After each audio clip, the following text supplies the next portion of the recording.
Hey, what's up, everyone? How are you? Ben Kissel with Marcus Parks. Hi. So exciting news. We're getting some, what do we call it? Advertising, right? Not products. Not products. But we are going to get some advertising, and in order to help us out, it would be awesome if you could click the link in the description of this episode, fill out a little survey so we know what you want, so the advertisements can actually be worthwhile and not drive you completely insane. And the information is confidential. We don't take emails or names or anything. You're not going to get on any kind of weird list or anything like that. Yeah. It just helps us out.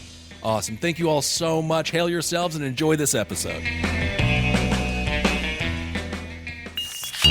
There's no place to escape to. This is the last podcast. On the left. That's when the cannibalism started. What was that? Okay, unfortunately, before today's episode starts, All right. and we learned this on the last Side Stories, is that I honestly must warm up before doing the Australian accent. Yeah, don't offend on those the people. show. They'll kill us. Let me try it. Okay. Honestly, I'm trying to do this, all right? Dinosaur. Okay? Better. Butter. That's good. Better or butter? Butter better? I like my butter better than yours. Why are these the sentences that you're practicing with? Dino rider. Don't get between a dino and his rider. Don't get between a dino and his rider. That rider. nailed it. Right. You got it. Oh. Welcome to the last Nice. podcast. Welcome to the last podcast on the left, everyone. I am Ben Kissel. Marcus Parks is here. Hello. And I would say Henry's here, but I don't remember Henry being Australian. So I don't know who this guy is. Henry Zabraiski. I'm going to try, honestly, because we have done Australian content before. Yes. Hashtag Australian content. I'm sorry that I'm going to be doing this, but honestly, I am trying Yeah. to do a better accent this time. I want it to be vaguely accurate as much as I physically can. But what I will say is, when you look up how to do the Australian accent, they all say the same thing. It's very odd. It is very hard. Yes, I've heard. It's kind of got a Bostonian vibe to it, doesn't it? Yeah, it's Dad. All right. Well, today's episode, why are we talking about Australia? Is that what you're asking yourself? Well, because that's where we're going today. We're going to a place, Aberdeen. We're going to be talking about this gal, Katherine Knight. And I got to say, I saw Marcus researching on the plane. Woo! She's a little wild. Wait a second. This is your reaction from watching Marcus work on the plane. I was watching. I don't even know what. And then We happened to be sitting next to each other, and I was working, and you weren't. Yes, and I kept on looking over and be like, huh. Look at that. But I'd like to think I helped you flush out some of the finer points. Oh, absolutely. Yes. Absolutely. Katherine Knight's a real pip. yeah. Yes, that's a good term for her. Pip. So in Aberdeen, Australia, on Leap Day in the year 2000, 49-year-old Katherine Knight murdered her common-law husband, John Price. Pricey. She then skinned him, butchered him, cooked his rump, and plated it on 2 dishes with a side of veggies. Ooh. And they all say the same thing. The cops all say, it's very funny how the Australian cops fall into the same kind of patterns that like U.S. police fall into, where they all kind of stick on a phrase, and each one of them said, just like grandmam used to make. Like they all say the same, which is like, really? Yeah. Yeah, maybe it's a problem with your family. That doesn't sound very good. Yeah, the word that they all used to describe the crime scene was bizarre. It was Bizarre. so bizarre. Bizarre. It's a bizarre crime. Okay. Yeah. Now, when you say rump, now were we talking both cheeks? We're and talking- and where do you put the vegetables then? You're Is it? We're did she going to get vase into it. Did she? Yeah. We're going to get into it. Okay. Yeah, I mean, part two is definitely. I mean, we're going to get into the entire murder in great detail. Okay. And speaking of the cops, like a lot of the cops who witnessed the crime scene ruined men. Like a lot of them could not continue being police officers. Really? But on the other hand, other cops said the worst thing about seeing it was that they weren't able to eat meat for like 3 months. Ooh. 3 whole months. In Australian, that's like meatless months. In Australian is like 9 U.S. years. I believe it. But it's the way they said it, because you remember it was that one documentary where it was like playing the really sad music. He's like, "No, I tell you what, I was never saying this again. Never the same. I couldn't eat beef for 3 whole months. It's like, you touched a human skin curtain. Oh, no. All right. Well, our sympathies to the victim, of course. Of course. My goodness. Horrible demise. And it's the thing about Katherine Knight. It's not like her crime came out of nowhere. As far as everyday, mundane, interpersonal evil goes, Katherine Knight is among the worst people we've ever covered. She's a fucking animal. She is honestly, she is an uncontainable, truly a Tasmanian devil. I know Tasmania is not necessarily there, but it's close as neighbors. I don't know. Yeah. And Katherine Knight, uncontrollable force, unstoppable movement. We talked on Side Stories this week about Kuklinski versus Panzram, who would win. I actually think a fairer fight would be Katherine Knight versus Panzram. Really? Yeah, her the psychiatrist wwho examined her said that she had a primitive consciousness. Hey, all right. You're doing guitar licks to the term primitive consciousness? Yeah, dude. Yeah, man. Consciousness. All right. Unstoppable force, like Nia Jax. It does sort of sound like a prog rock album to, you remember Altered States? Yeah. Ah, yes. All right. Katherine Knight, she was vengeful, vindictive, violent, and above all, extremely skilled with a knife due to her years as an assembly line worker in numerous slaughterhouses all over southeastern Australia. Abattoirs. Abattoirs, yeah. Or meatworks. Okay, you've said the word assembly line, so now I have to make my mandatory Lucille Ball joke where they're eating the chocolate. But imagine if she was working at a meat shop and they were just down in a bunch of random giblets and things, giblets and whatnot. Then it's not so funny. Then that whole scene isn't so funny. And I've referenced that scene maybe 100 times. It's mostly Lucille Ball. Covered in grime, right? Bile from inside of the guts, and in the marrow room or the awful room, which we'll also hear about, her scraping with this long, like crooked, like I'm just gonna call it a scraper, a scraper, and just covered in fucking just dank, like that almost black gut blood, and everyone just laughing, and then like a laugh track over it. Yeah, absolutely. The marrow room. I think Henry might like that room. Might be like the Schnozberry wall in Willy Wonka. Like, stop licking the floor, sir. Katherine Knight she wasn't just a murderer. She was also a terrible person. Like, she's the person who makes your life a living hell at work over some imagined slight. Okay. Like, she's the person who swerves to hit dogs and cats while she's driving and then laughs about it, which numerous people said she did on a regular basis. Oh, my God. I'll tell you what, if I ever met Garfield, he'd call me the Grim Reaper. I hate that. I had a friend who tried to do that with squirrels growing up, and I said, no more of that activity. Let the squirrels live. Katherine's temper was legendary, and with that anger came a face that would get as red as a tomato. Now, doctors could never figure out why scientifically, but as Katherine got older, her face became permanently red. I'm gonna give maybe 2 shots in the dark.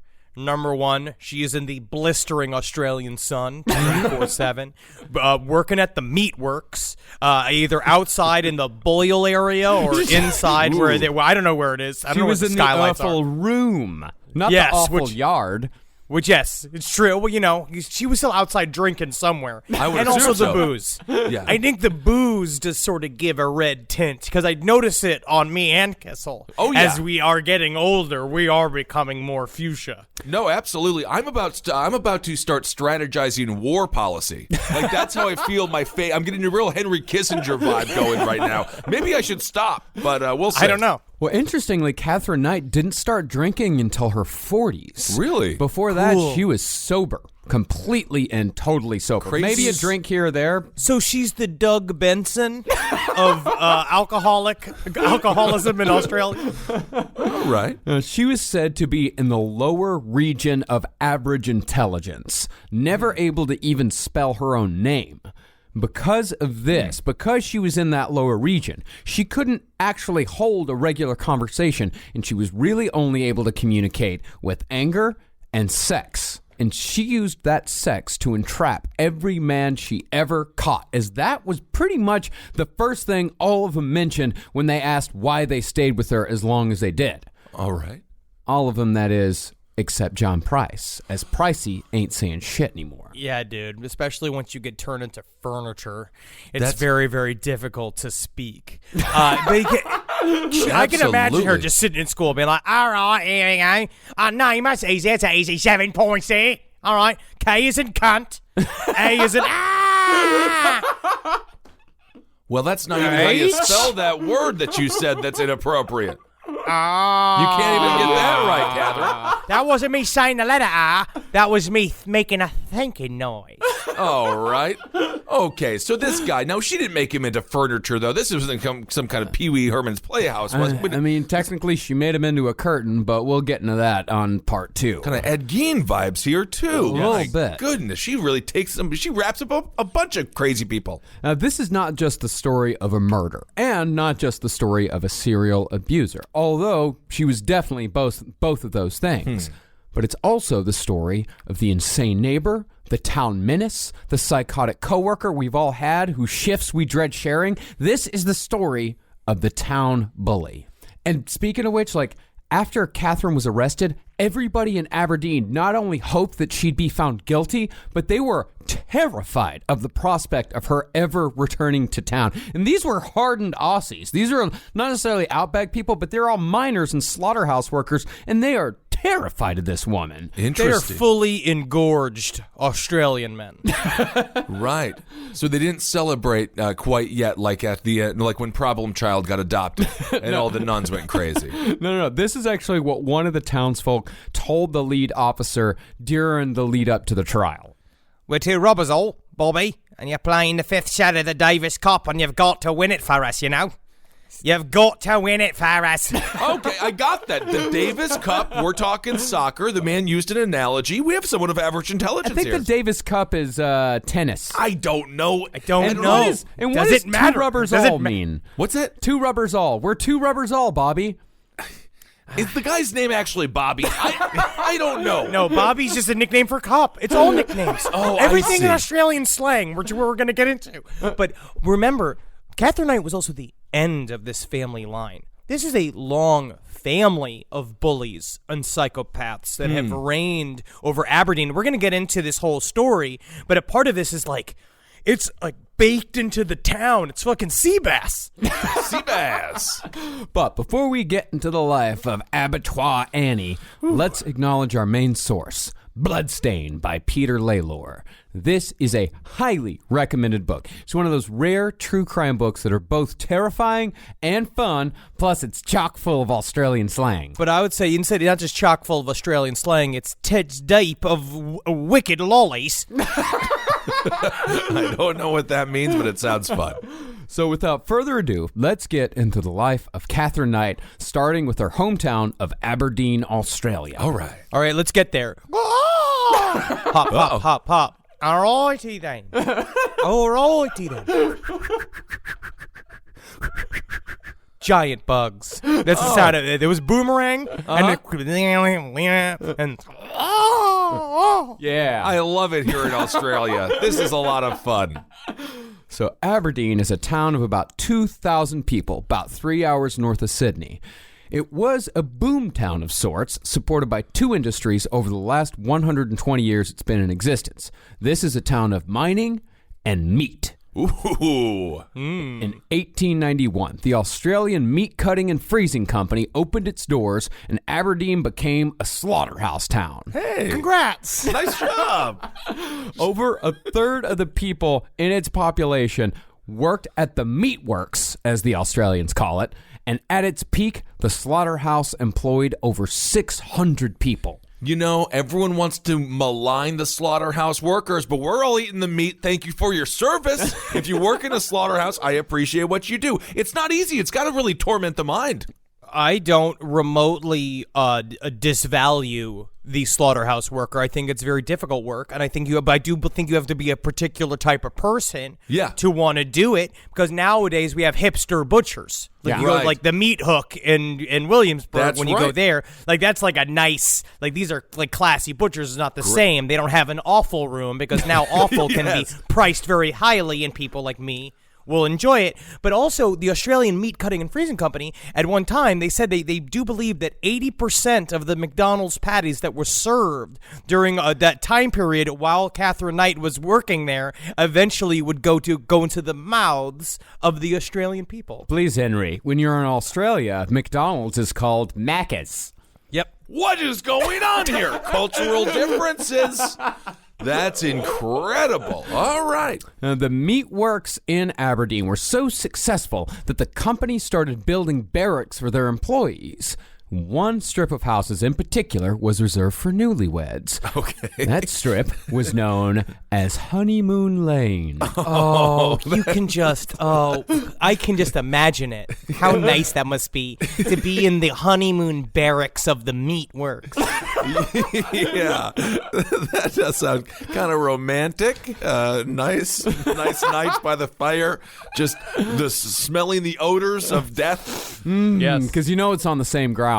Sure. Because you got to be able to walk to work. Oh, absolutely. I like making fuck out here because not only you get my fucking noises, you also get all the sounds of the bone grinding from next door. And nothing makes me more hard and Aussie than the sounds of bone grinding while I'm punishing my wife. Well, all right. So I think you're going to like this new house here. They actually call this Honeymoon Lane. Give it to me, house. Yeah, Give yeah. it to me. I think you're going to Punch really... myself in the face. Okay. You went Scottish there for a second. I know, I'm trying. All right, just remember, Well, Honeymoon Lane was where Katherine Knight would spend part of her childhood. See, even though Honeymoon Lane sounds nice, it doesn't. It would if it wasn't next to a meat-killing factory or animal-killing factory. well, even though it technically sounds nice, the low-skilled, transient nature of slaughterhouse work meant that this place was chock full of criminals. Sure.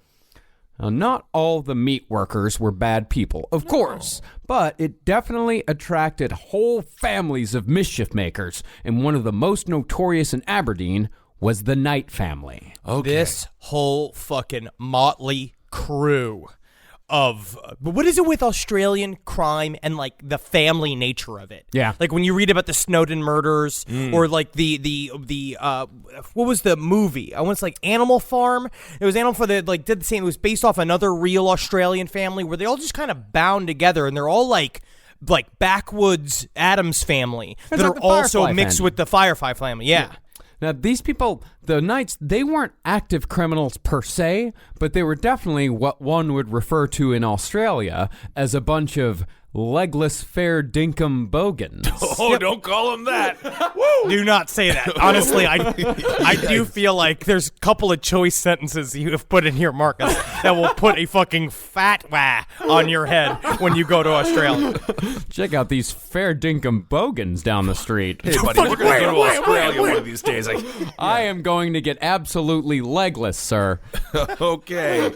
I don't know what it means, but I sounds like you want to have legs. I don't know. Do they chop them off? I'm not sure. No, that means that they were drunk, true rednecks. I see. Yeah. Okay.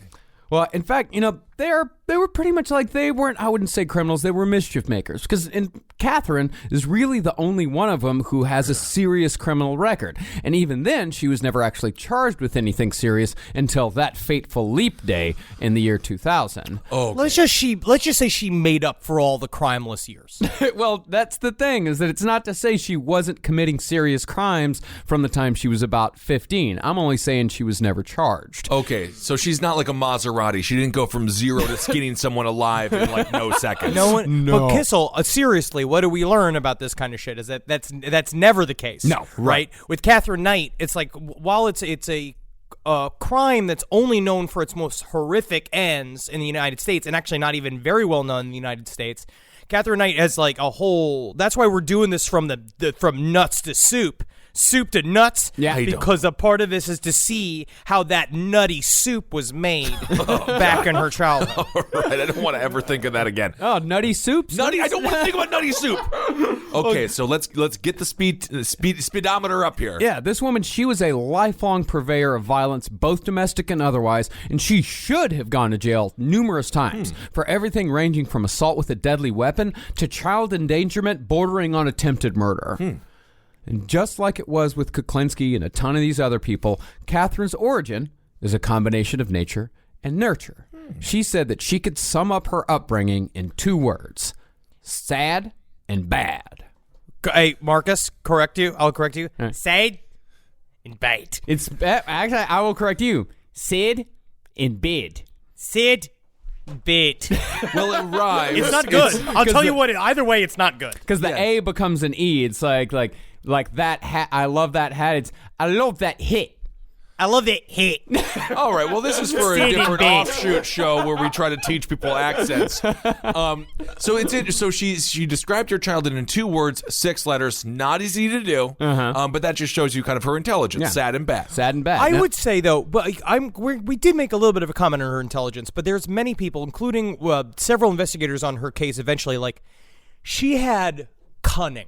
Yes. That was what was different. This is a part of it. She had an instinctual reaction to figure out how to be the most nihilistic / vengeful. Like she could both be ultra reactionary. Well, she'll do something in a moment and like do an impulse, like stab you in the face, or she'll sit and she'll plan her comeback. She'll plan her vengeance for many, many months, which is the true skill of the lady criminal. That's the only way I'll tell. The difference is that they really know how to plan and wait. Yeah, we don't really plan too far ahead, but the lady criminal can really set out like a 2-year plan and really follow through. Okay. Execute. Yeah. Well, this is what Katherine Knight's half-brother said about their childhood. This is a direct quote. If you dig deep enough, as it is, it's grubby as all shite, our family. It's grubby as shite, mate. The family is rotten to the car. It's said rotten to the car like an apple. The family is rotten to the core. It's rotten to the car. Interesting. Now, when It's you rotten say to the car. half brother, when you say half brother, now missing the legs, arms, or anything like that, was he a full person? Yes. I don't know what these people look like. Yes, that's the thing in Australia is that most Australians don't have legs. I did not know that. Yeah, that's why the sled industry is so big there. And having other men pull you on the sled is a common courtesy. You leave it's called leaving your ropes out. Because when you go to a store, you leave your ropes out, and hopefully some guy is going to come walking away, like one of the legless guys one of the leg full guys in the community will come and take I get it. sled. I think we're really nailing it. Well, Peter Laylor points out in Bloodstain that the Knights were legend in Aberdeen long before Katherine was even born. And not legendary in a good way. They were violent rodeo people, often seen chuckers down the boozers, as the Australians say. Yeah, it just means drinking a lot, right? Oh, okay, I got it. Chuckers down the boozers. Chalkers down the boozers. Chalkers down the boozers. Yeah. All right. So Ken Knight, Katherine's father, was actually Katherine's mother's second husband. Okay. She'd had 4 boys in 10 years with her first husband, Jack Rugen, who ran the Slaughterhouse Pig Farm. Yeah, I run this farm, and I'll tell you what, I take a look at that Winnie the Pooh, and the first thing I think of is I'd like to see the guts. All right, full of honey. Winnie the Pooh. I bet you Winnie the Pooh honestly would taste incredible if you really think about honey bacon. Oh, I can't even think Honestly. about this. If I was Christopher, they need to redo that Christopher Robins movie. Make it in Australia. Give him a knife. Just, man, eat Winnie the Pooh. Can you imagine if we raised Winnie the Poohs the way we raise cows, and there's a slaughterhouse that's only dedicated to slaughtering a bunch of Winnie the Poohs? Honey-filled piggies. Oh, bother them coming through all just filled with honey and being like, don't worry, no, there's mischief in here. And he's like, oh, that sounds nice. I can't do Winnie the Pooh. And Yeah. it's them just like stabbing him in the base of his brain. And he just like does that fucking cheeser and shits himself. Oh man! And then Eeyore's like, "They never eat me." I don't know what. No, No, I imagine Eeyore just takes a knife himself. And he's like, you want to see... Oh, you think that I'm not the Elliot Smith of this fucking group? Stab I himself love in the chest. Eeyore. Eeyore was always my favorite. Yeah. No one liked Eeyore, but I he was like- dead on. I like Eeyore just fine. All right. He's fine. He's fun. Well, Jack Rugen died in 1957, either of alcoholism or from his fondness of Beck's powders. What the hell is that? It's like a speedy Australian version of aspirin that eventually, they took the speedy ingredient out because it was causing cancer and liver failure all across the country. Okay. They also want to tell us what to do with our bodies all the time. And I would say it was like when they took all the good stuff out of Sudafed, which is really sad. So by the time Barbara Knight was done having kids with Ken, she'd popped out 8, with the last 5 coming at the rate of 1 a year, including Katherine and her twin sister Joy, who thankfully missed the evil gene that Katherine was afflicted with. Okay. Joy had a lot of anger, and they would fight pretty brutally, but it just seems like that was just kind of how they were raised. They would like punch each other in the face and shit, but I think that was just weird sibling fights. That's just small town fun. Yeah, they were definitely a family that would like full on beat the shit out of each other at any point. Okay. Now, the reason why Barbara Knight had so many kids was because of her husband's violent and insatiable need for sex, which was on full display for all of the kids to see, including Katherine. Her father would chase her mother around the house for sex, and when he caught her, he'd beat her into submission.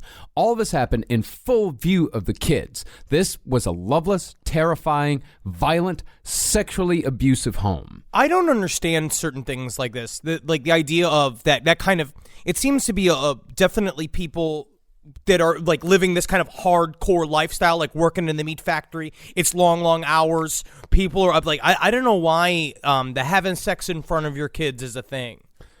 It's I would say I wouldn't say necessarily it's a small town thing, but I heard tell. I don't hear it happen a lot in in a penthouse in 34th Street in Fifth Avenue. Well, I don't know what's going on there. But I heard tell of shit like this when I was growing up. All right, Like, so we got a small town activity going on here. I wouldn't call it a small town activity. All right, I don't know.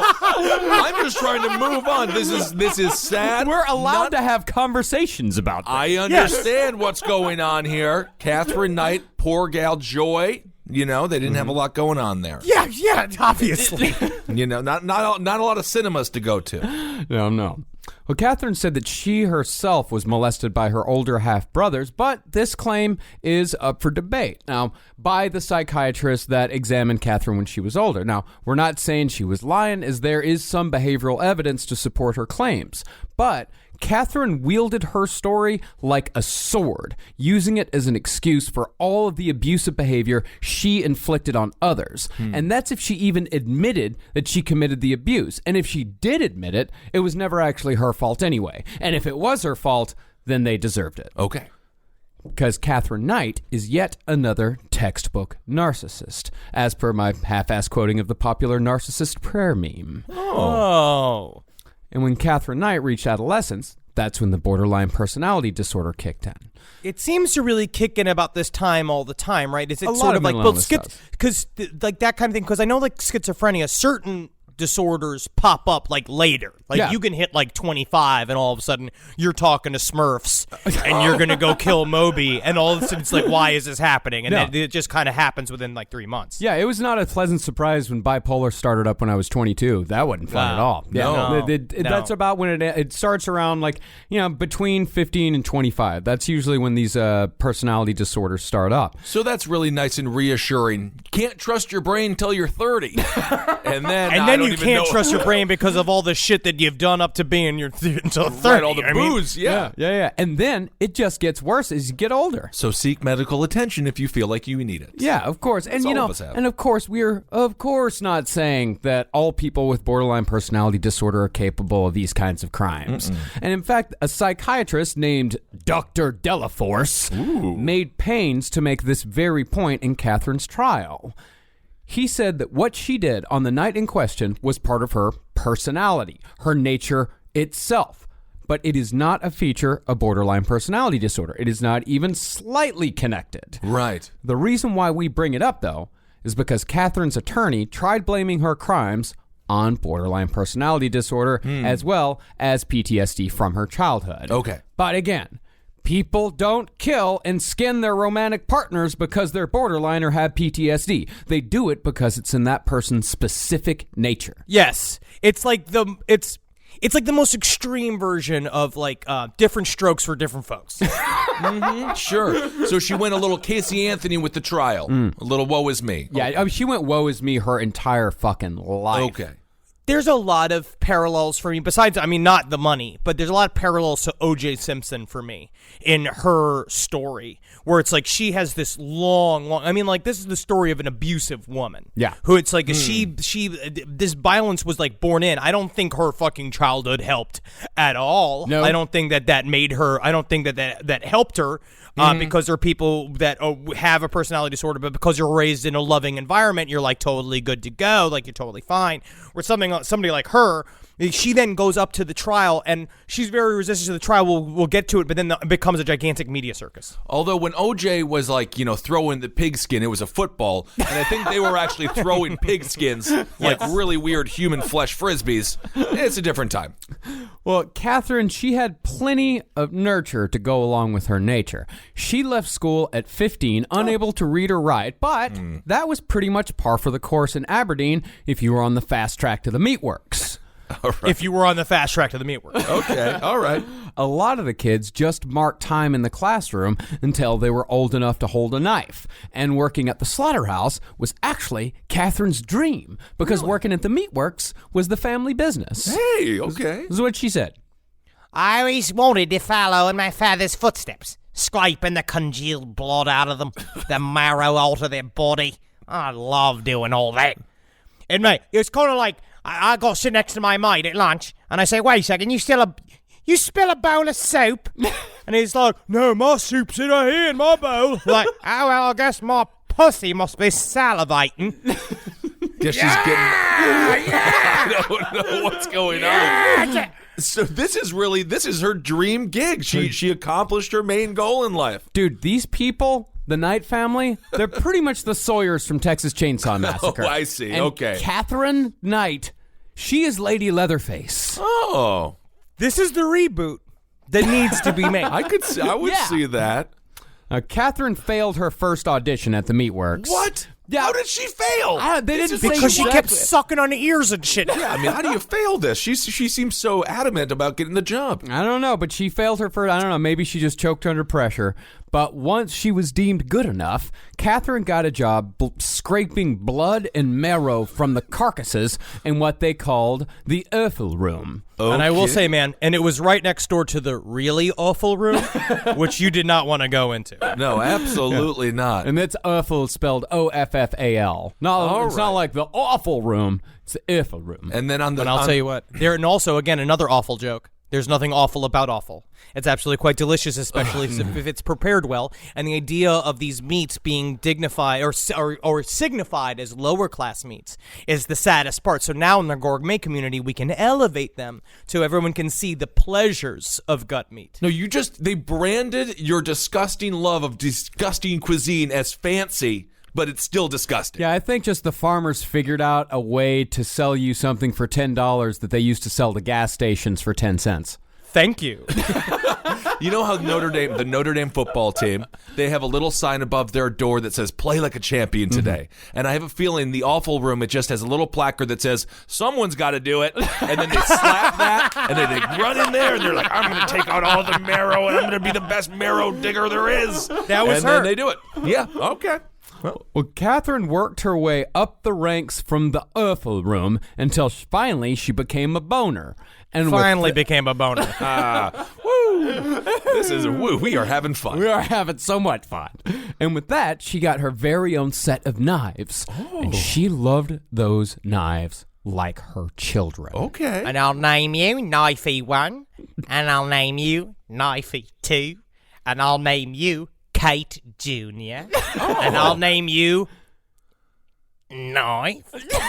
Well, she got one name in there. That's good. She didn't just love the knives. She loved the environment as well. Sometimes she'd wander through the slaughterhouse, just going and visiting whoever, just to kind of get a feel for the place. Her favorite place besides the Offal Room or the boning room was the pig room.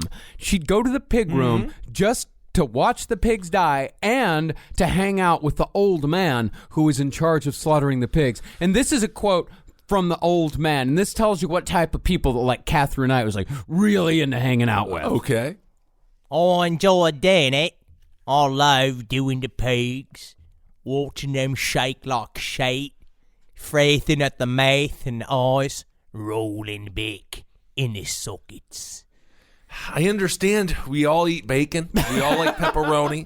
I just don't like the idea. They just really get a thrill out of it. That's the strange thing. I mean, I guess they'd need to, otherwise you'd have like a high turnover rate. You got to have a guy. You got to have the guy that loves the sledgehammer. Right. The guy that's like, you don't use that gun. That gun's no good.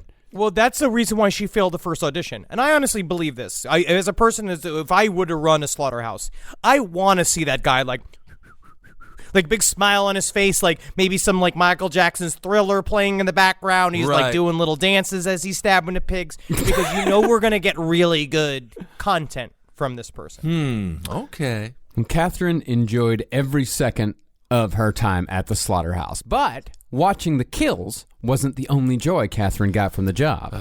That's also where she would meet her first husband, David Kellett, in 1974. All right. Now, Kellett was, like all of Katherine's serious relations, a good mate with a gut full of piss, as the Australians say. Yep. That is clear as day. I know exactly what that is. Sounds like it could lead to an infection, but that's just me. All right. Now, the two of them dated for a while, but one day, Katherine just told David during their lunch break that, hey, we're getting married. Okay. Because, see, Katherine, she was 18, and in Meatworks years, that meant she was supposed to already be married with a kid on the way. Wow. So Katherine was able to easily bully Kellett into marrying her. But that wasn't just because she was a skilled manipulator, which she was. It was also due to her size. Now, I couldn't find Katherine's exact dimensions. Like, I mean, she wasn't like China size or anything like that, but she was still big, and she would always purposely choose men who were much smaller than her. She's like Nia Jax, the No, unstoppable force. She's a great professional wrestler.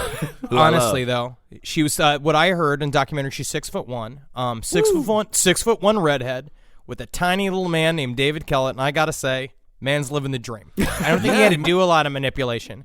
And I'll tell you one thing: this is someone who knows for experience, and it's good. Just like you love these tall redheaded women, you love them.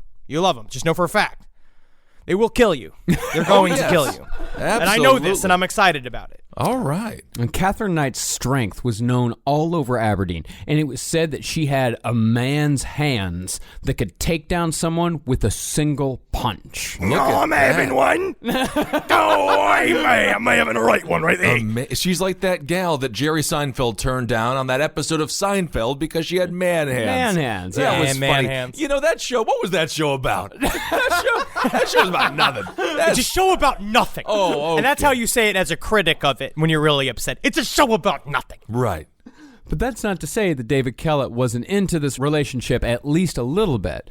See, Katherine, she liked to do guy stuff. She liked to shoot. She liked to hunt. She didn't drink, but she didn't care if he did. And most importantly, she liked to root, as they say. Well, now, what the hell is that? She sounds fun. She liked to root. She liked to fuck. Oh, Yeah. Okay. Sometimes, David Kellett said sometimes up to like 10 times a day. And even though She's a this horny woman, and you got to keep up with it. You got to keep Good up with Lord. it, or we find out what the consequences are. She's she's the Wilt Chamberlain of slaughterhouse employees. Yeah.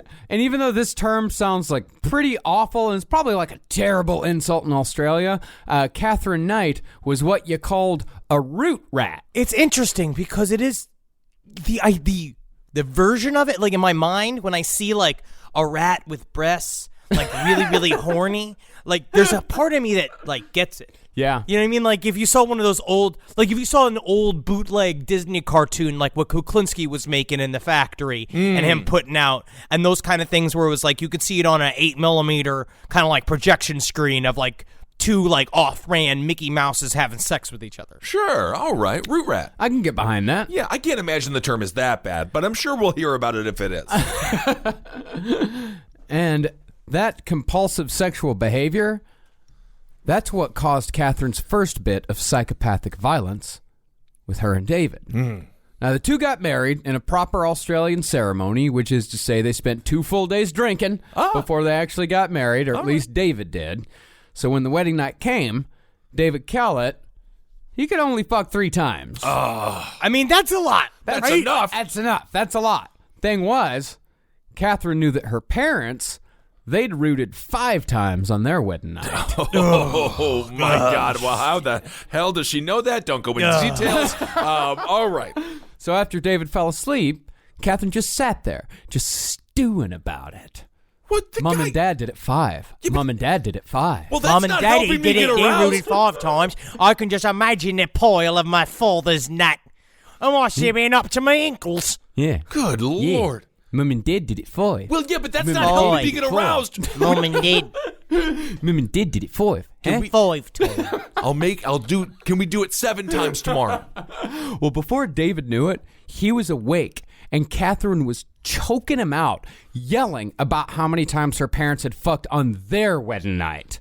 Well, it would have been nice if you would have informed me about this before the marriage. Because I can't get then out I of could the have had some situation. water. I could have been drinking some water. I could have been Yes. eating some celery. I don't know, because I heard celery makes your splooges bigger. I'm not sure. Huh. And it's not true, Marcus. Don't be like, "Huh, no, it's not true. I hear Skittles work. No, doesn't happen. Okay. Well, after Katherine finally stopped, after he finally got her to stop yelling, me mom and dad did it 5 times, Mim and Did it 4 times. 5 times, 5 times, 5 times. And then, like, not even, like, it does sound, in a way, it's kind of fun and cute, but it's not, I mean, it's not really assaulting him. It's not like she was straight up punching him in the face and choking him out. Like, Yeah. it was scary as fuck. She was a foot taller than him. And Yeah. again, it does sound erotic to a small man such as myself, but it's not. None of this is erotic. She No. was beating the shit out of her. Yes, she was. And when she finally went to sleep, like David said, he could not help but think about the words that Katherine's mother had told him just hours before. You better watch out, this one. She'll fucking kill you. And that's Mrs. coming from the Knight. mother who's also terrifying. Yeah. That's like, she's also another, like, shifty, will steal your wallet as soon as stab you in the fucking asshole and then steal your wallet. Wow, that's not good. Now, despite a rocky start, Kellett said the first couple years of marriage were pretty good. But after Katherine became pregnant with her first child, shit started to change pretty fast. And one night, Kellen had been out late at a darts tournament, and even though Katherine didn't mind him drinking, she would lose her mind if he was even a second late. You know how this kind of goes, too. When Yeah. you do the thing sort of being like, all right, Kate, I'm going to go out tonight. I'm going to just have some fun with the lads. And she's like, sure, have a great time. Have a great time. Yeah. You mean that? You mean because I'm going to go out? I might be a bit late. Is it all right? Yeah. Yeah, it's all right. I bet you'll have a really good time with your lads. Well, yeah. It's like, yeah, I will. So we're good, right? Sounds Oh, this went a horrifying. lot better than I thought it would. All right. I'll see you when I'm home. And she turns the kitchen timer to 2 hours and just listens to it click every second. No, when he was a little bit late, she burned all his clothes and then fractured his skull with a frying pan when he got home. Well, you're going to want to Jesus not have frying pans around. I don't know. Jeez. She's like Left Eye. Yeah. Left Yeah, Eye dude. Lisa And Lopez it's was not messing around with Andre Rison. But she She burnt down his house. did burn down his house. That's right. Yep. But a part of it, too, it's like, it wasn't like fucking Bugs Bunny. No. She cracked his fucking skull open with a cast iron skillet. Yeah, this isn't cute, you know. No, Like, I it's mean, not. this is like full on horrific abuse. Like she hit him with a iron skillet. He managed to stumble across the street to his friend's place, and when they called the ambulance, full on skull fracture. Is this all happening on Honeymoon Lane, or have they moved on? You know what? I think they'd moved on by this, but I don't Okay. think she moved into mom and dad's place. I think they moved somewhere else. All right. They're at Porky Pig's Valley. I don't know where they go, but a part of it is that when she hit him in the head too, because then again, we're in this fun little world, right? They ask him, "What happened to you?" And he's like, it's an accident. Like, he has to do the kind of classic, because the Australian kind of machismo, like there's something about like the being like a quote unquote strong man in Australia is like, you cannot admit that your wife is almost beating you to death. Well, after their kid, Melissa, was born, the mood swings and anger flashes got even worse. And her behavior at the meatworks was getting creepier. She'd started going down to the pig man with more regularity. Now, she was killing animals herself, nicking arteries so she could watch them bleed out on the floor. And she'd just sit there and she'd smile and watch. Well, this is before Netflix. There wasn't a lot on Australian television. I don't think the pig man was also necessarily the most popular man at the slaughterhouse. So it's like the two of them together, and I think maybe they're almost being like, well, at least they're friends. At least they can go and occupy each other, where it's the two of them going like, it's fun is that if you give it a little bit of a deeper nick, the blood will shoot out all over your shoes. And she's like, you're my best friend. This is just fun. This is wonderful. Oh, my. Another time, Katherine took a knife to one of the other girls who'd pissed her off in the awful room for whatever reason. Didn't get fired, just took a knife to her. Well, because of Katherine's increasingly violent behavior, Kellett started stepping out, and eventually he found a woman to run off with. But he knew that Katherine wasn't going to let him go, as she was violently possessive. So David gave notice to his supervisor at the meatworks and left in the middle of the night. It's important to remember, they're 19 when this is happening. So this is very young. So Kellett didn't really know what he was signing himself up for. Like, the way he kind of said it is, like, when they got married, it was definitely, like, the thing to do. Right. She was really cute. Obviously taller than him, which is awesome for him.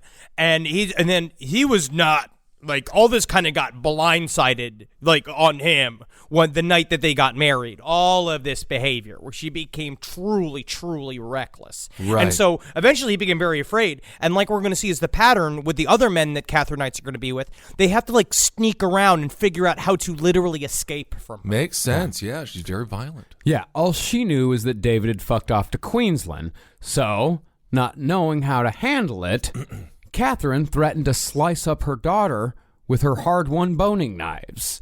And for that, she was admitted to a psychiatric hospital only after allegedly swinging her infant daughter by the ankles.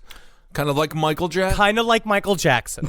Like with Blanket, yeah. Yes. Although they demonized Michael for that, but Blanket seems to be doing great. Yeah, he didn't drop him off a balcony. Yes, Sure, yeah. positive. No one was like, oh, he brought him back in. Everyone's like, he hung his child out the window. He didn't drop him. And for Michael, not the strongest guy on earth.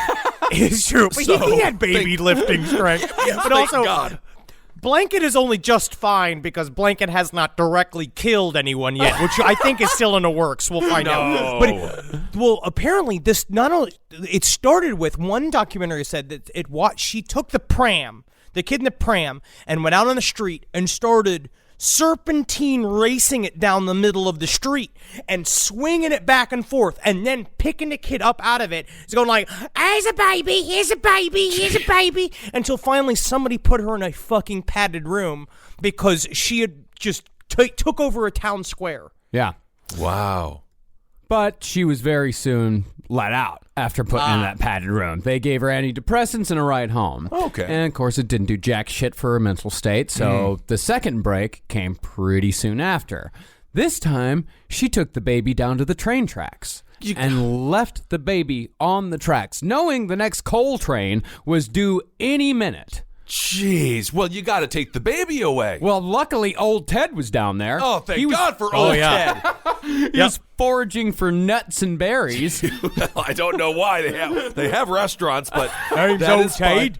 I watch the tracks every day, and I looked down on the tracks one day, and I said, that's a funny looking apple. I'll have to take it. Whilst it's screaming, I guess I'll take it down to my fire for roasting. And then someone explained to me, it's a baby.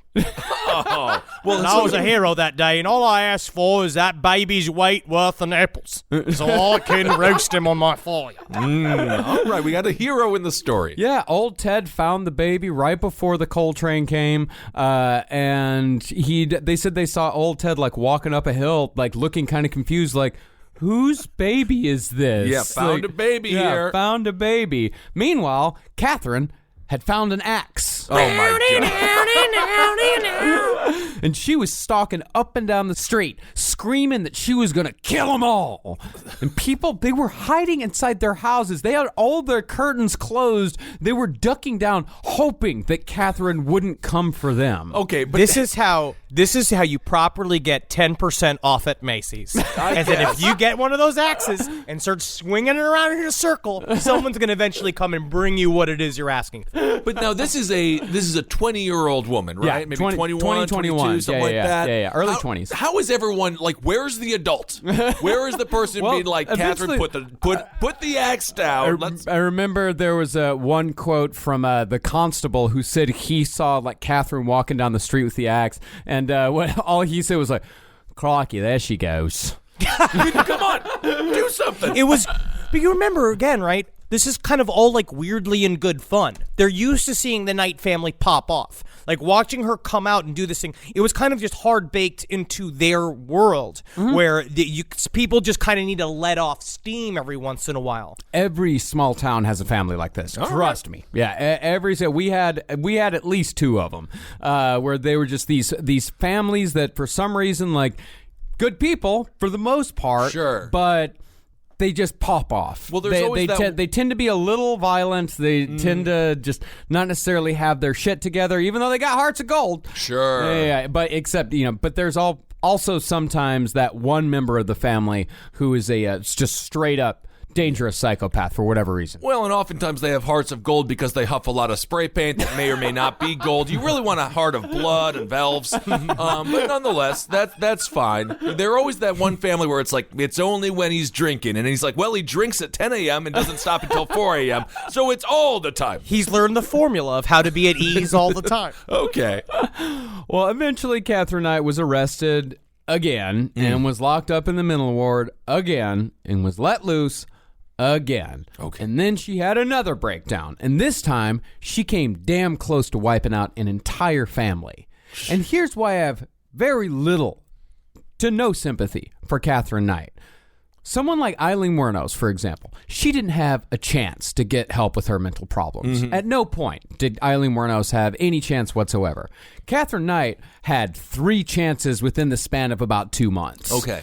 She was obviously a very ill person, and she could have turned her life around had she taken an iota of responsibility for herself and her obviously dangerous behavior, but she never even tried, and a lot of people suffered for it. Well, did she have fun with it? Were the knives talking to her? Was No. she friends with the axe? Was it a good time? Was she enjoying her life? I think she lived a life. I believe she lived a life of high stress. Yeah. Broken apart by moments of drunken fun. Like they did have one thing is that eventually, we'll find out that David went back to her after all this. Like he kept going back, and there was one time that they all remember. The one real happy memory they have of her was that David threw her a surprise 21st birthday party, and she was just like, "I feel like a princess." Because no one's ever done this for me before. And she was like, they were like, he was just kissing him and stuff. But this was after she sent him to the emergency room by cracking his skull open. Sure. So it has this dark back to it, where it's a bunch of people walking on eggshells around this one person, which is how a narcissist, this type of person, keeps control over everyone by being basically holding them hostage. Yeah, I'm really surprised he had the courage to throw her a surprise party. Doesn't seem like someone I would like to see shocked or like unaware of what's about to happen. She could have just killed everyone, and then maybe then that would have been the best birthday of her life. Yes. So after Kath was released the second time, she decided it was time to make the whole town pay for her misfortunes. Uh-oh. See, Katherine thought that she didn't really have to worry about Dave Kellett leaving. And that's what precipitated this entire thing, was Dave Kellett leaving her. The reason why she thought that was because Dave Kellett's truck had broken down. She's like, well, if he goes anywhere, he's just going to go somewhere in Aberdeen. But his truck got fixed, so he went to Queensland. And that is because it was fixed by Hoppy, the town's one-legged mechanic. I'll tell you what, you're just lucky I got 2 hands. I would be the town's one-legged, one-handed mechanic. Yes. And I'm not very good on it, because honestly, I just wish that anybody, would let me quit being a mechanic. I guess that's... So they call him Hoppy because he has one leg. They're funny people. Yes, they're funny, yes. They've got the Australians are quite the humorous folk. All right. And the thing is that, okay, Hoppy had fixed the truck. Okay. But the town had produced the girl that David had run away with. So they were on the hook for everything. Ah, I see. All the town's fault that David had left. So it was the town that was going to pay. God. Katherine had been staying at her parents' house since her last stint at the hospital, so she left early one morning with her infant daughter in tow and went back to her place to gather some things. Okay. After gathering up a check, a knife with a big curved blade, a pair of scissors, and some bandages, Katherine went down the street to the house of a teenager she worked with at the slaughterhouse named Margaret Macbeth. Margaret's mother opened the door, and Kath told her, "My baby is sick, and I need a ride to the doctor." So the mother gathered up all her kids, got in the car, and drove down to Katherine's. What a pain in the ass. Yeah. Well, I mean, honestly, it's so nice that they help, but it's just like, because you can imagine her showing up with a bundle that I can't imagine doesn't look like it's not filled with knives. With the baby on their hip, just being like, "Baby sick, got to go hospital." Yeah. And then she's just like, "All right. Pim 1, Pim 2, Knifey 1, Knifey 2. It's a town name. And have to get them all into the van. They found her on the corner of her house, dressed in her standard purple top and jeans combo. She had the baby carriage sitting next to her. Now, Marge and her mother got out to help, but when Katherine saw the mother had brought all the kids along, she got a little agitated. She reportedly stared at them and said, "There's too fucking many of you. I'll have to get rid of some of you." and that's when she reached into the baby carriage where the baby was sleeping and pulled out her gigantic curved slaughter knife. Fuck, dude. It's like the Penguin. Yeah, that's not a child's toy. I'm just going to say that. And she went after Marge first, who managed to scramble up to the porch. She only got a cut on the cheek. And Katherine then showed them the scissors and the bandages and told them she was going to slice them all up and bandage them all back together. Don't let anybody say I didn't do nothing for you, because I do it. I stab you and I'll fix it. I do the whole dang thing. Just like, can you know how scary that would be? Because that's like the type of like unhinged mania where she went to set up the bit. She did a prop comedy bit in the middle of trying to kill the family. Right, yeah. So she's chasing this family around like the nihilist and the Big Lebowski, flapping the scissors together. For some reason, the scissors terrify me more than the knife. Yeah. Because I think the knife is a clean cut, at least. Scissors, it's like dull and just the snapping sound. Yeah. Yeah. Well, one thing they noticed is that the whole time they were on the porch, Katherine was up there looking for something. Where is it? Where is it? Yeah. Because how scary this fucking shit is. Yeah. And it turned out the night before, Katherine's father had gone over there and taken the gun that Katherine usually kept out front. Had he not done that, it's almost a certainty that Katherine Knight would have killed at least 2 people that day, if not the entire family. So her father just went over there and was just like, just gonna take this. Yeah. Just please, just walk away slowly. Yeah, he did the Seth MacFarlane getting off the plane on 9/11. Yes. Bad feeling. Bad feeling. Okay. But still, the knife was enough to hold him hostage, so she demanded they drive her to Queensland to find David Kellett. Think about this. She's got her own baby with her. She is with this woman and all of her kids. She's got a fucking curved blade to her throat. And she's like, we're going to go find my husband right now. Yikes. And I was like, that's a difficult hostage situation, number one, because kids don't make good hostages because they're not disciplined yet. But the mother was quick with an idea. She told Kath that they needed to stop off at the servo for a bit of petrol. Very good. Okay. Thank you. Which Kath was totally down with, because then she'd be able to cash the check that she'd brought. So she's going to run errands? This is how guess she's insane doing she is. errands, And then she used the hostage situation to also run errands. Okay. Once they got there, though, the whole family managed to escape Katherine and lock themselves up in the office of the servo. And this only made Katherine angrier. Okay. Because after that, she used her unbelievable strength to rip a metal blade off a tractor-hitched mower. It's fucking insane, dude. Because she needed something stronger to hack through the door with. Yeah. She's just hacking at this door with the whole family inside all crying. She's still got her baby. Yeah. Because my God. She's got the pram going back and forth in her left hand. She's been like, shh, sleep now. It's time. It's your nappy time. It's a beefy nappy. Get out here, you fucking hooks. Get out here, you fucking pigs. Let me see your blood. Let me see your grime. Then she spotted Hoppy. Oh. Oh, just a simple hopping day. I hope no one comes and takes my stick. Thankfully, she dropped the blade and didn't hurt Hoppy. Really? But she did steal his crutch. Come on! Because the crutch had more leverage. And she used the crutch to smash up everything she could see. And eventually, she got in the office. So Oh my God, dude. We have Winnie the Pooh. He's one of the pigs, and now that's definitely the Eeyore. Well, okay, I guess I'll just go back home. lie here then. Okay. I guess I don't need to be fixing cars all day. Not like I got a job. All right. Poor Hoppy. Yeah, I know, man. And then once she got inside the office, she grabbed one of the kids, held a knife up to his throat. Jeez. And then finally, the police showed up and convinced her to free the boy. But after she freed the boy, they came at her with brooms, like hurting her, trying to keep her at arm's length. Why are you she's swiping at these brooms. Is this a real story? What is happening? And then finally, she just ran out of gas.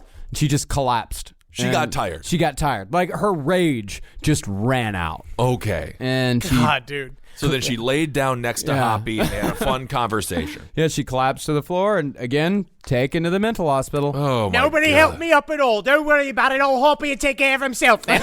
All right, don't worry about it. Don't hand me a stick. Don't give me a bit of helping hand. Just let me stay in this ditch. Great. I'll use my hands then. Great. Oh, man. Yeah, and that's all.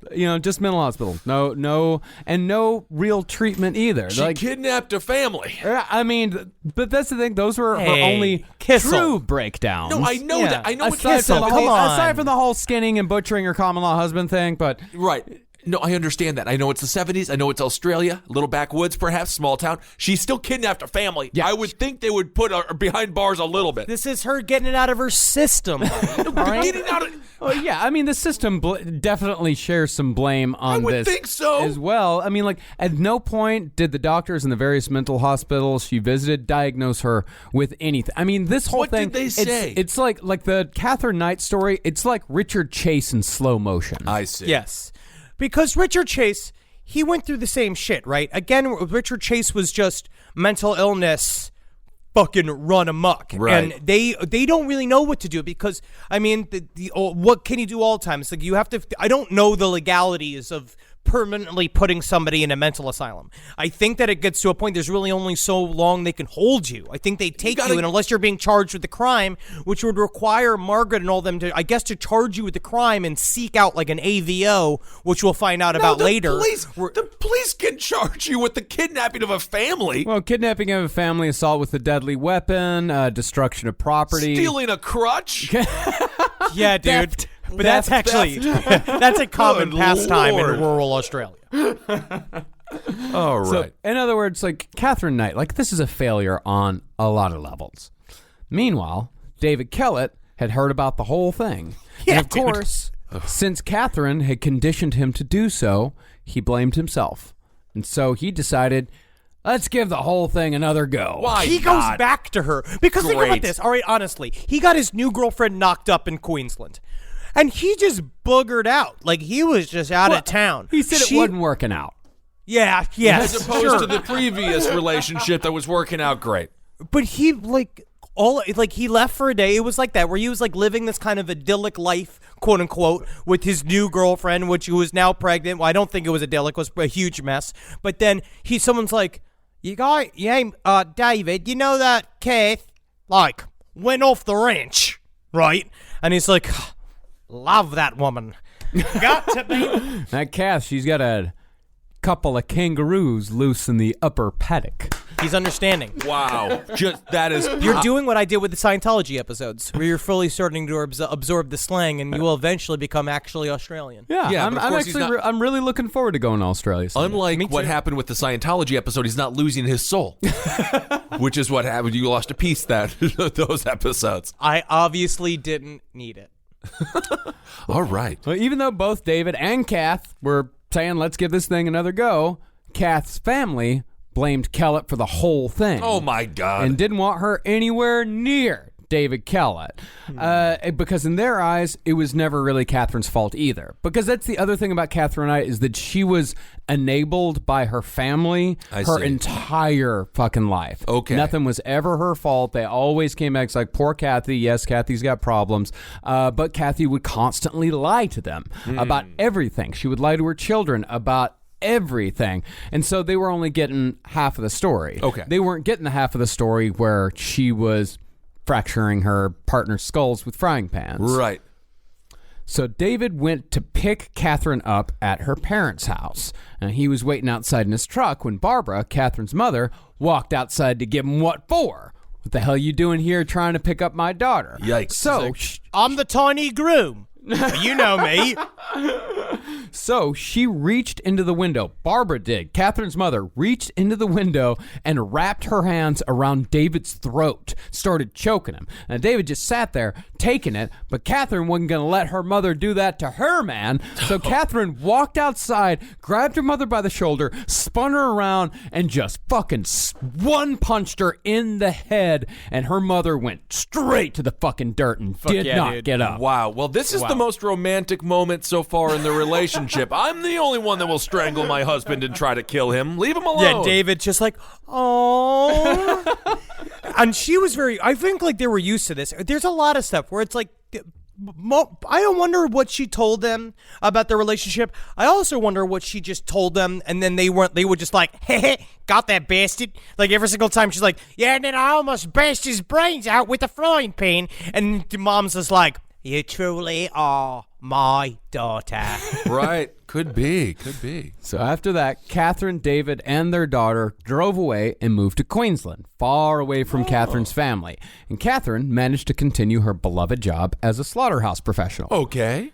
And it was in Queensland that Katherine really started to fall in love with her knives. Ooh. She had her very own special set that she used for work, and she would take the knives with her everywhere she went. She'd leave them under the seat of her car. Okay. And when she got home, she'd hang the knives from hooks she'd installed above her and her husband's bed where they'd hang while the couple slept. This ended up being a bad idea. Yeah. Well, it's definitely very Billy Bob Thornton and Angelina Jolie. But she loved her equipment. She was a real artist, but then it was kind of creepy over the bed there. If she put him in the garage, I would say that's okay. It's totally fine. Yeah. Well, one night, David woke up to Katherine sitting on his chest with the tip of one of her razor-sharp knives stuck into his neck, right next to the jugular. Uh-oh. And she just sat there calmly taunting him, just saying she could kill him at any second. Yikes. Eventually, she relented and went to sleep. But amazingly, in the end, as it actually usually goes with relationships like this, she left him. She broke up with him? What? Yeah, he'd been working as a trucker, and while he was out on a run, she just moved out. And when Kellett figured out what happened, he went out and celebrated by getting pissed as a fart, as the Australians say. Oh, man. That's pretty wild. It is nonsensical, but I like it. Yeah. Katherine spent the next 8 years single after Kellett, roaming from town to town, working in whatever slaughterhouse would take her. Okay. Eventually, she ended up right back where she started, at the Australian Meat Cutting and Freezing Company in Aberdeen. All right. And all of Aberdeen was like, yay. Welcome back. And on this stint, she'd meet Dave Saunders, a.k.a. Sondo. Ooh. Sondo was, like all of them were, pretty impressed by Katherine's rooting skills, because after all, Sondo was what the Australians call a real pants man. Okay, so it's like he's like a John Hamm. It's Yeah, one of he's those where he has to get the pants let out for his penis to fit. Right. No, they just call, I mean, it doesn't necessarily have to do with penis size. It's just, that's real pants man over there. Pants. Or horny. as they would say, peens mean. I Peens see. mean. So he's a real peens mean. Because I would say myself, I'm more of a shorts boy. Which is, I'm still horny as a pants man, but I'm more fun, and I'll go to more amusement parks. Yeah. Right. So I always thought, so a pants man isn't like Bob Dole in his later years, where his pants are just up to his nipples, so he doesn't have to wear a shirt. No. Pants man, that's man that knows how to, I guess pants man is kind of the equivalent to root rat. Okay. You got a root rat and you got a pants man. Match made in hell. Perfect. Now, eventually, Dave moved in with Katherine and the kids, and everything was going just fine, until Katherine's mother suddenly died. Uh-oh. After that, all bets were once again off for Katherine Knight, and the violence and abuse began anew. The whole thing came, and it is awful. I hate this so much. Okay. Whole thing came to a head one night while they were in the middle of a blue. That's what the Australians call domestic arguments. Okay. I think it could just be fights in general, but it works well. I like the middle of a blue. That's a really fun. Yeah, it's yeah. a fun term. We've been bluing all night. Blueing. I was up late bluing with my Sheila. But now that doesn't mean anything Me and my sexual. Sheila were bluing all night long. Wow. Okay. No, in the middle of a blue. All right. And in the middle of this fight, Katherine grabbed a knife and ran out back. Sando, he let her go. Let it be with her friends. Yeah. Until he remembered that his beloved dingo puppy was out back as well. Oh. And when he walked out back, he saw Katherine was covered in blood holding his dog. Oh. And she'd cut its throat for no reason. Oh, come on. Other than anger. I don't like this woman one bit. Well, she did That's say, and horrible. also in her first police interview, after they asked her about it, they were like, "Well, do you have any history with violent outbursts?" She's like, "I'll kill my husband's dog," and they're like, "Yeah, but I mean, like how? Like, it's terrible. Did you like torture it?" They were asking. She was like, "It was a clean cut." Well, the answer then is a simple yes. You do have violent outbursts, but her whole job is a violent outburst. So I'm sure I mean, she not was necessarily. It's just a job. Like I do loved believe what it. you said in the beginning. It's like that you said that she. It's true. People work in the slaughterhouse. It's like we eat meat. It's good for people to be professional. Make sure the animals don't suffer as much as humanly possible. Do all this shit. Make sure that we get the meat that we crave. But with her, you were saying she weaponized it. Yeah. So after Sando saw this, he got scared shitless that she was coming after him next. So he ran to a friend's house. And that's when Katherine grabbed her shotgun, went to her sister's house where her kids were staying, and told them all that she'd shot Dave to death. Then, after she had to admit, it's like, just kidding. That's a joke. Yeah, Okay, it's well, just- good it's to a fun know. No. I just slit his dog's throat. Have you thought about being a comedian like Kuklinski? Because you guys are freaking hilarious. What a good to Gracie and Alan that would have been. Then, of course, after that came the predictable half-hearted suicide attempt, which sent Dave right back into her arms. And she does this shit over and over again, where she gets in trouble, and so she figures the only way she's going to get out of it is to take a bunch of pills. Right, okay. Which and is then- also how she makes it about herself again. Yes. What she did is cause all this fucking mayhem, and then she goes and she does a quote-unquote stab at committing suicide, and all of that is to bring it back to have sympathy for me. I see. Okay. All right. After that, Katherine decided that she didn't want to work anymore. She's done working. She's done working. So in order to get workman's comp, she spent weeks leading up to the examination. She spent weeks lifting like super heavy dressers with her back. So when they went to examine her, they'd say like, oh, okay, yeah, she's got a terrible back. Yeah, give her workman's comp for the rest of her fucking life. Dude, this is definitely a 25-year-old Ben Kissel move. I can my see God, you yeah. back in the day doing it, being like, see, this way, I'm not lying when they come to investigate the crime. Well, yes. So she's basically now training like Magnus for Magnuson or Bill Samuelson. Yeah. Those are the two strongest men that I know. There you go. So she's just getting stronger every day. Yeah, she's getting Carl stronger Panzer every day. Yeah. And that's the thing about Sando, is that like Sando, he had the bad luck to have a child with this woman. Like she eventually So what are we on now? How many kids? 3. She's on 3 kids. She had 2 kids with Dave Kellett, and 1 kid with Sando so far. I think she ended up having 4 altogether, Jeez. right? But Sando, that's the thing. It's not like Sando didn't try to leave. He absolutely did. Right. It's just that Katherine, every time he left, she would stalk him until she found him, and then she would drive. Well, what she would always do is they said that Katherine was very good at apologizing on her knees. Oh, okay. Because she would always use sex as a way to entrap these men that once was a more. euphemism. That was a euphemism. Oh, Yes. okay. yes, I wasn't yes. good I as- didn't know that. I thought that actually was her getting down on one knee saying, I'm sorry. No. That was that. No, she was, just suck your dick. She just sucked your dick. By Yeah, the way, it was just because that's what they all said. Like all of them, like because they all like even just reading or like watching the interviews, when they think about sex with Katherine, they had this fucking twinkle in their eye. They loved it, I guess. Like, it was the most fantastic experience that a man could possibly experience. Right. Now, Henry, I got to ask, when you proposed to Natalie, is that what you did? You got down on one knee and said, I'm sorry? And then she said yes? No, that's the wedding day. Yes. I can't wait to see it. Well, Sando, I mean, he was beaten by Katherine so much that, like, the dickheads that he worked with, these, like, man's men, like, they'd take bets on what kind of injury he'd show up with the next day. And the worst of those being when she stabbed him in the stomach with a pair of scissors. And he still went to work? Yeah. And then finally, Sando escaped in the middle of the night. Again. Yeah. And then Katherine... They're scared to death of these people. OJ did the same shit. She was a formidable force. She'd show up and she'd consume your whole life, and if she couldn't have you, no one could have you. Yeah. And that's the thing, is that Katherine went out looking for him again because she knew eventually she'd find him. There were only 2 bars in Aberdeen. There was a top pub and bottom pub. Oh, no. But this time, she ended up finding a man that she liked a little better. Oh. That man was John Chillingworth.